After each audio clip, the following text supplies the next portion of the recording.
जो राजनीतिक पार्टियां अपना अस्तित्व बरकरार रखना चाहती हैं उनको राम पर किसी भी प्रकार की, जो राजनीतिक पार्टियां अपना राजनीतिक वजूद बरकरार रखना चाहती हैं उनको किसी भी प्रकार की मर्यादा पुरुषोत्तम भगवान श्याम पर अभद्र टिप्पणियों से बचना चाहिए।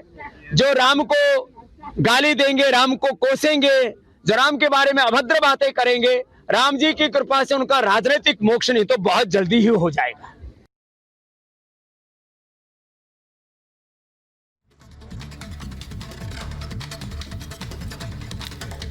तो एनसीपी के नेता जितेंद्र आव्हाड ने जिस तरह के बयान प्रभु श्री राम को लेकर दिए, उसके बाद लगातार साधु संतों के निशाने पर हैं। भारतीय जनता पार्टी उनसे आक्रोशित है, उनके खिलाफ एफआईआर दर्ज कराई गई है घाटकोपर पुलिस स्टेशन में आज सुबह, और अब वो कह रहे हैं कि मैं अपनी बात से नहीं मुकरूंगा। उन्होंने कहा कि अगर मेरी बात से किसी को बुरा लगा है तो मैं माफी मांगता हूं।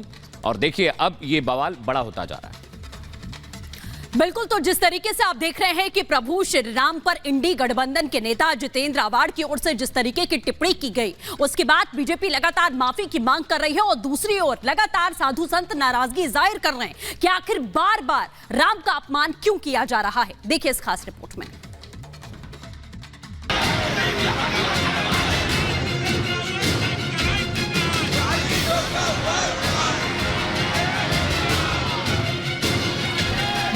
जनवरी को अयोध्या धाम में विराजेंगे रामलला। रामलला की प्राण प्रतिष्ठा के लिए जोरदार तैयारियां जारी हैं, तो वहीं सनातन के अपमान की सियासत भी बदस्तूर जारी है। मर्यादा पुरुषोत्तम प्रभु श्री राम पर जितेंद्र आव्हाड के शर्मनाक बयान के बाद देश भर के साधु संतों में आक्रोश है। एक तरफ जहां आव्हाड के खिलाफ बीजेपी ने मुंबई में जोरदार प्रदर्शन कर माफी की मांग की है, तो दूसरी तरफ साधु संतों का आक्रोश भी आव्हाड के खिलाफ छलका है।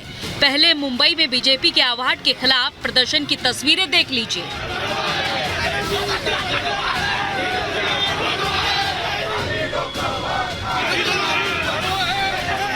ये राम राज्य पर चलने वाली सरकार है, राम राज्य के विधि विधान के अनुसार। उद्धव ठाकरे वाली सोने वाली सरकार नहीं है ये। एकनाथ शिंदे जी और जिनकी छवि भगवान इंसान करके है, वो देवेंद्र फडणवीस जी के नेतृत्व में चलने वाली सरकार है। अजित दादा भी हमारे साथ है। तो ये सरकार में किसी धर्म की भावनाओं का हम आहत होने नहीं देंगे, और यदि कोई करता है तो उसको छोड़ेंगे नहीं। भगवान श्री राम जी के भोजन पर, रहन सहन पर और वनवास पर वो टिप्पणी करते हैं। ऐसे लोगों को उपनिषद, रामायण और वेदा पढ़ना चाहिए, क्योंकि वो अपने हिंदू संस्कार और संस्कृति भूल गए हैं।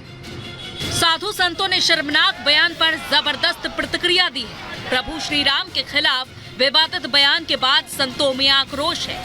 अगर शरद पवार की पार्टी राजनीतिक दल है, अगर आतंकवादियों का संगठन है तो कोई बात नहीं, आप कार्रवाई मत करना। अगर राजनीतिक दल है तो तत्काल उसका मुख में कालिक पोत कर, जूता की माला पहनाकर उसको भगाना चाहिए।